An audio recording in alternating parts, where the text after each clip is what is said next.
प्रशांत कोरटकरने छत्रपती शिवाजी महाराजांचा अपमान केला असं पोलीस अधिकारी म्हणाले। कोरटकरने आक्षेपार्ह वक्तव्य सुद्धा या संभाषणात केली असंही पोलीस अधिकारी म्हणालेले आहेत। पोलीस आता बाजू मांडतायत, माहिती देतात। या सुनावणी दरम्यान प्रशांत कोरटकरने आक्षेपार्ह वक्तव्य केली आणि महापुरुषांचा शिवाजी महाराजांचा अपमान केला असं पोलीस अधिकाऱ्यांनी या सुनावणीत आता सांगितलंय। पोलिसांनी कोर्टामध्ये ही माहिती दिली आहे। पत्नीच्या माध्यमातून आम्हाला त्याचा मोबाईल मिळाला असं देखील पोलिसांनी सांगितलं। कोरटकरने पत्नीच्या माध्यमातून मोबाईल आम्हाला दिला असं पोलीस अधिकाऱ्यांनी कोर्टामध्ये सांगितलेलं आहे। गुन्हा दाखल झाल्यापासून तो फरार होता अशी माहिती देखील पोलीस अधिकाऱ्यांनी कोर्टामध्ये दिली। तसंच छत्रपती शिवरायांचा त्यांना अपमान केला असं देखील पोलीस अधिकाऱ्यांनी कोर्टामध्ये सांगितलेलं आहे। प्रशांत कोरटकरने आक्षेपार्ह वक्तव्य केली, शिवाजी महाराजांचा महापुरुषांचा अवमान केला, त्यानंतर पत्नीच्या माध्यमातून आम्हाला त्याने मोबाईल दिला अशी माहिती पोलिसांनी या सुनावणीत दिली आहे। पण त्याचबरोबर पोलिसांनी एक अधोरेखित केली आहे बाबती, म्हणजे कोरटकरने आक्षेपार्ह विधान केलं हे पोलिसांनी मान्य केलं आणि तशी माहिती पोलिसांनी कोर्टात दिलेली आहे। ही एक महत्त्वाची माहिती। तर पोलिसांकडून सध्या आता कोर्टाला माहिती दिली जात आहे।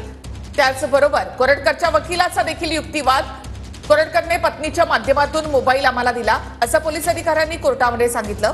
कोरटकरने आक्षेपार्ह विधान केलं, छत्रपती शिवाजी महाराजांचा अवमान केला अशी माहिती पोलिसांनी कोर्टामध्ये दिलेली आहे।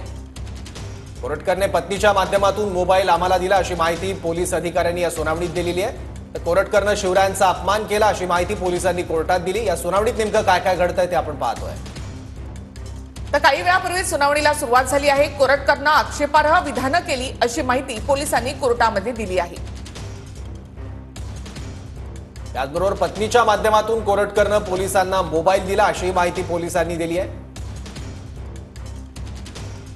गुन्हा दाखल झाल्यापासून प्रशांत कोरटकर हा फरार होता अशी माहिती पोलिसांनी या सुनावणीत कोर्टासमोर दिली। कोरटकरने पत्नीच्या माध्यमातून मोबाईल आम्हाला दिला अशी माहिती पोलीस अधिकाऱ्यांनी कोर्टात दिली। आता ॲडव्होकेट असीम सरोदे कोर्टामध्ये बोलायला उभे राहिले आहेत। इंद्रजित सावंत यांची बाजू ते मांडत आहेत। इंद्रजित सावंत यांना देखील प्रशांत कोरटकर यांना धमकी दिली होती, त्या संदर्भामध्ये हा गुन्हा दाखल झालाय। तर ॲडव्होकेट असीम सरोदे आता कोर्टात बोलायला उभे राहिले।